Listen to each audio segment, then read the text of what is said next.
Hi all. ഇന്ന് ഞാൻ ഞങ്ങളുടെ നാട്ടിൽ ട്രഡീഷണലായിട്ട് ഉണ്ടാക്കി വരുന്ന ഒരു സ്നാക്കായ അവൽപ്പൊരിയുടെ റെസിപ്പിയുമായിട്ടാണ്. അവൽപ്പൊരി ഉണ്ടാക്കാൻ വേണ്ടിയിട്ട് നമുക്ക് മെയിനായിട്ടും വേണ്ടത് അവൽ തന്നെയാണ്. ഞാനിവിടെ 250 ഗ്രാം അവലാണ് എടുത്തിരിക്കുന്നത്. അതിന് വേണ്ടിയിട്ട് വലിയ ഒരു തേങ്ങ ചിരകി എടുത്തിട്ടുണ്ട്. അതുപോലെ 1/2 കിലോ ശർക്കര എടുത്തിട്ടുണ്ട്. കുറച്ച് ഏലക്കായയും പിന്നെ കുറച്ച് കപ്പലണ്ടിയും കുറച്ച് മുന്തിരിങ്ങയും എടുത്തിട്ടുണ്ട്. ഓക്കെ. അവൽപ്പൊരി ഉണ്ടാക്കുന്നതിന് വേണ്ടിയിട്ട് ഉമ്മയൊക്കെ പറയും, ഇരുട്ടിയതിന് ശേഷം അവൽപ്പൊരി ഉണ്ടാക്കരുത് എന്ന് പറയും. അതിൻ്റെ ഐതിഹ്യം എന്താണെന്ന് എനിക്കറിയത്തില്ല.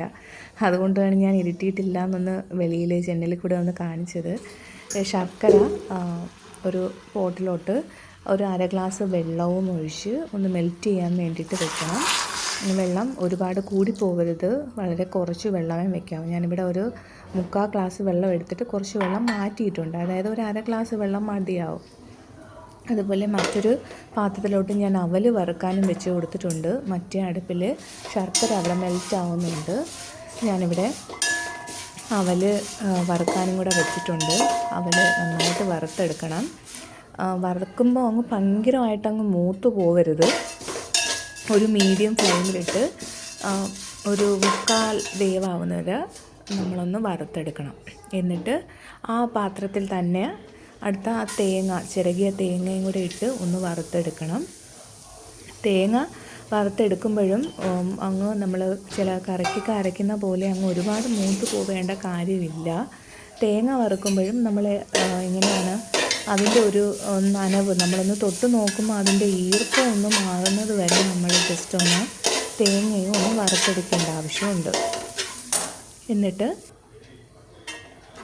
ഇപ്പോൾ തേങ്ങ ഏകദേശം ഒന്ന് വറന്ന് വന്നിട്ടുണ്ട്. ഏകദേശം 5 മിനിറ്റോളം ഞാനിത് വറുത്തിട്ടുണ്ട് ഒരു മീഡിയം ഫ്ലെയിമിലിട്ട്.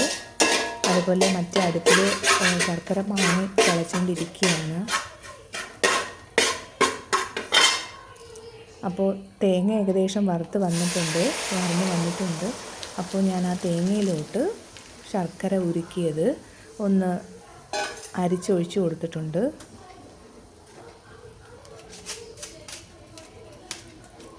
കുറച്ച് ശർക്കര കട്ടയായിട്ട് കിടന്നു, അതൊന്ന് പൊടിച്ച് ചേർത്ത് കൊടുക്കുകയാണ്.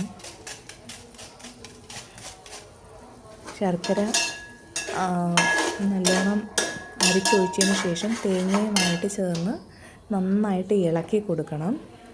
ഇനിയാണ് ഇതിൻ്റെ മെയിനായിട്ടുള്ള ഒരു പാട്ട് വരുന്നത്. ബാക്കിയുള്ളത് എല്ലാവർക്കും ചെയ്യാവുന്നതാണ്.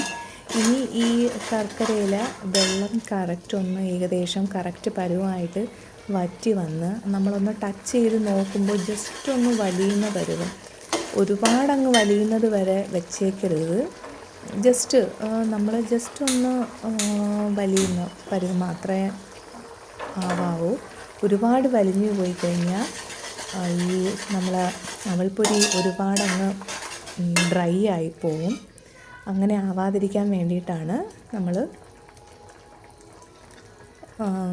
ഒരുപാടങ്ങ് മൂത്ത് പോകരുതെന്ന് പറയുന്നത്. ഇതിനിടയ്ക്ക് നമ്മൾ ഏലക്ക എടുത്ത് വെച്ചത് തല്ലി ഒന്നിട്ട് കൊടുത്തിട്ടുണ്ട്.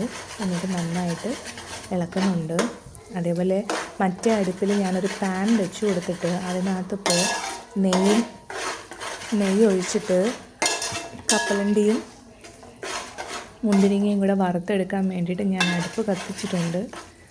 അതിനിടയ്ക്ക് ഇതിൻ്റെ പരുവവും കൂടെ നോക്കുന്നുണ്ട്. അത് നോക്കുമ്പോഴത്തേക്കും ഇത് മൂത്ത് പോവല്ലോ. അതുകൊണ്ട് ഇതിനാണ് ഞാൻ കൂടുതൽ ഇമ്പോർട്ടൻസ് കൊടുക്കുന്നത്. തേങ്ങയും ശർക്കരയും ഒരുപാട് മൂത്ത് പോവാതിരിക്കാൻ. കുറച്ച് മിൽമയുടെ നെയ്യാണ് ഞാൻ ഒഴിച്ചു കൊടുക്കുന്നത്. ഒരു 2 ടേബിൾ സ്പൂണോളം ഒഴിച്ചിട്ടുണ്ട്. കുറച്ച് ഞാൻ ഇതിനകത്തൂടെ ഒരു മണത്തിന് വേണ്ടിയിട്ട് ജസ്റ്റ് ഒന്ന് ഒഴിച്ചു കൊടുക്കുന്നുണ്ട്, ഒരു 1/2 ടേബിൾ സ്പൂൺ അത്ര. എന്നിട്ട് അതിനകത്തോട്ട് കപ്പലണ്ടി ഇട്ട് കൊടുക്കുന്നുണ്ട്. അതുപോലെ തന്നെ മുന്തിരിങ്ങ കുറച്ചിട്ട് കൊടുക്കുന്നുണ്ട്. അത് അവൽപ്പൊരി തിന്നാൻ വേണ്ടി കടിക്കാൻ വേണ്ടിയിട്ടാണ്.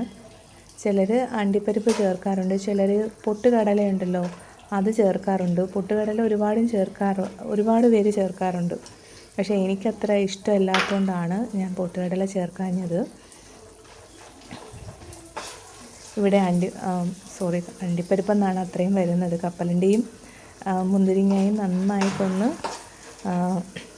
ബ്രൗൺ നിറമാവുന്നത് വരെ ഒന്ന് വറുത്തെടുക്കണം.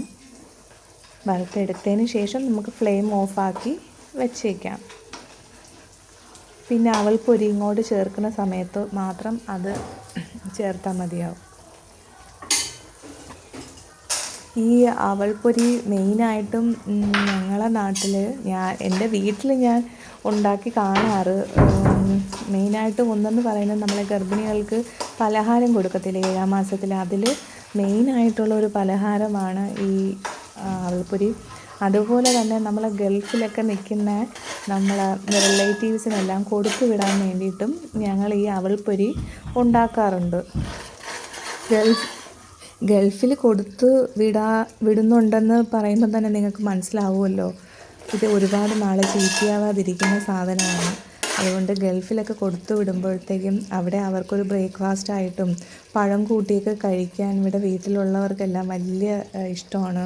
ഹസ്ബൻഡ് ഗൾഫിലായിരുന്ന സമയത്ത് പുള്ളിക്ക് എപ്പോഴും കൊടുത്തു വിടുമായിരുന്നു.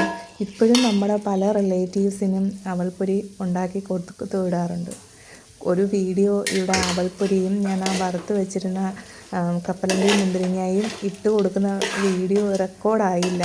ഇത് ഞാനിപ്പോൾ അവൽ ഇതിനകത്തോട്ട് ഇട്ട് ഒന്ന് ഇളക്കിയെടുത്തു. ഏകദേശം ഒരു ജസ്റ്റ് ഒന്ന് വലിഞ്ഞ് വരുന്ന പാനിയൊന്ന് വലിഞ്ഞ് വരുന്ന സമയത്തായപ്പോഴത്തേക്കും ഞാൻ അവൽപ്പൊരി ഇട്ട് കൊടുത്തു, ഒന്ന് ഇളക്കിയെടുത്തിട്ടുണ്ട്. ഇത് ഇത്രയും ആയപ്പോഴത്തേക്കും നമ്മുടെ യമ്മിയും ടേസ്റ്റിയും വളരെ ടേസ്റ്റി ആയിട്ടുള്ള നമ്മുടെ അവൽപ്പൊരി റെഡി ആയിട്ടുണ്ട്. എല്ലാവരും ഉറപ്പായിട്ടും ട്രൈ ചെയ്ത് നോക്കണം. നിങ്ങളുടെ മക്കൾക്കും എല്ലാവർക്കും ഉണ്ടാക്കി കൊടുക്കണം. വളരെ ടേസ്റ്റിയുമാണ്, ഹെൽത്തിയുമാണ്. Thank you.